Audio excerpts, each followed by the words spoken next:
Hi friends, ഞാൻ നിങ്ങളുടെ Jinson Jacob. India Israel സഹകരണം അതിൻ്റെ ഏറ്റവും വലിയ പരമകോടിയിലേക്ക് എത്തിക്കൊണ്ടിരിക്കുന്ന ഒരു കാലഘട്ടത്തിലാണ് നാം ഇന്ന് ജീവിച്ചുകൊണ്ടിരിക്കുന്നത്. വളരെ വിജയകരമായിരുന്നു ഇന്ത്യൻ പ്രധാനമന്ത്രി ശ്രീ നരേന്ദ്രമോദിയുടെ ഇസ്രായേൽ സന്ദർശനമെന്ന് എല്ലാ ലോകമാധ്യമങ്ങൾ തന്നെ വിലയിരുത്തുന്ന ഒരു കാലഘട്ടത്തിലാണ്. അപ്പോൾ നമുക്ക് ഇനിയുള്ള സമയത്ത് ഇന്ത്യയും ഇസ്രായേലും തമ്മിലുള്ള വൻതോതിലുള്ള മിലിറ്ററി സഹകരണമാണ് വരാൻ പോകുന്നത്. ഏതാണ്ട് ഇന്ത്യയുടെ മിലിറ്ററി പർച്ചേസിൻ്റെ 33% ഇനി ഇസ്രായേലിൽ നിന്നായിരിക്കുമെന്നാണ് പറയുന്നത്. അങ്ങനെയുണ്ടെങ്കിൽ അതൊരു വലിയ ഒരു ടെസ്റ്റ് തന്നെയായിരിക്കും. കാരണം എന്താണെന്ന് ചോദിച്ചു കഴിഞ്ഞാൽ, ഇന്ത്യയുടെ ആയുധ വിപണി ഇന്ന് സത്യത്തിൽ ഏറ്റവും കൂടുതൽ ആശ്രയിക്കുന്നത് റഷ്യയാണ്. റഷ്യയിൽ നിന്ന് നമ്മൾ പതിയെ ഫ്രാൻസിലേക്കും അതുപോലെ ഇസ്രായേലിലേക്കും ഒക്കെ നമ്മുടെ ശ്രദ്ധ തിരിക്കുന്നത് ലോകത്തിലെ വലിയൊരു മാറ്റത്തിന് കാരണമാകുമെന്നുള്ളതാണ് നമ്മൾ കരുതുന്നത്. നമുക്ക് ഇന്ധന ടാങ്കറുകളുടെ ദൗർലഭ്യമുണ്ട്. മറ്റ് രാജ്യങ്ങൾ തരാനായിട്ട് തയ്യാറാകുന്നില്ല. അമേരിക്ക ചില നിർദ്ദേശങ്ങളൊക്കെ വച്ചിരിക്കുന്നു.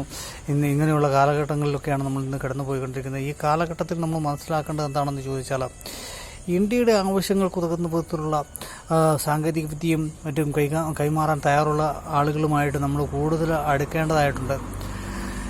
ബോയിങ്ങിൻ്റെ ചില പഴയ യാത്രാവിമാനങ്ങൾ മേടിച്ച് അത് ഇന്ധന ടാങ്കറുകളാക്കി മാറ്റുവാനായിട്ട് ഉള്ള സാങ്കേതിക വിദ്യ ഇസ്രായേലിനുണ്ട്. ആ സാങ്കേതിക വിദ്യയാണ് നമുക്ക് ഉപകാരപ്പെടുന്നത്. അതുപോലെ തന്നെ എയർ ടു എയർ മിസൈലുകൾ നമുക്ക് അതിൻ്റെ സാങ്കേതിക വിദ്യ തരാമെന്ന് പറയുന്നു. ആൻഡോം എന്ന് പറയുന്ന സാങ്കേതിക വിദ്യ, അതുപോലെ ഇന്ത്യൻ വിമാനങ്ങളിൽ നിന്ന് വൻപിച്ച മിസൈലുകളൊക്കെ നമുക്ക് തൊടുക്കുവാൻ സാധിക്കുന്ന വിധത്തിൽ ഇന്ത്യൻ വിമാനങ്ങളുടെ രൂപകൽപ്പനയിലൊക്കെയുള്ള ചെറിയ മാറ്റങ്ങളൊക്കെ വരുത്തുവാനായിട്ടൊക്കെ ഇസ്രായേലിൻ്റെ സഹായം നമുക്ക് സ്വീകരിക്കാവുന്നതാണ്.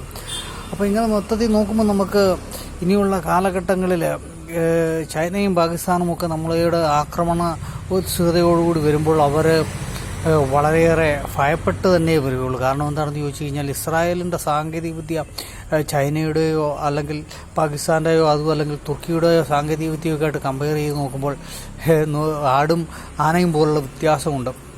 ആ സാങ്കേതിക വിദ്യകളാണ് നമുക്ക് കിട്ടാനായിട്ട് പോകുന്നത്. അപ്പോൾ അങ്ങനത്തെ സാങ്കേതിക മികവുള്ള ഒരു രാഷ്ട്രത്തെ പെട്ടെന്ന് ആക്രമിച്ച് കീഴടക്കുക എന്നൊക്കെ പറയുന്നത് വളരെ വലിയ സാഹചര്യങ്ങളിൽ വളരെ വലിയ മാറ്റങ്ങൾ വരുത്തുമെന്ന് നമുക്ക് മനസ്സിലാക്കുവാനായിട്ട് സാധിക്കും. അതേപോലെ ഈസിയായിട്ടൊരു യുദ്ധം ചെയ്ത് ഇനിയുള്ള കാലമൊന്നും മുന്നേറാനൊന്നും ഈ രാജ്യങ്ങൾക്കൊന്നും സാധിക്കുകയില്ല.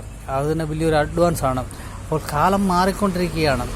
ഈ കാലം മാറുന്നതിനനുസരിച്ച് നമ്മളും കോലം കെട്ടേണ്ടതായിട്ട് വരും. അപ്പോൾ ഇത് നമ്മുടെ മിലിറ്ററിയെ ശക്തിപ്പെടുത്തുമെന്നുള്ളത് ഉറപ്പാണ്.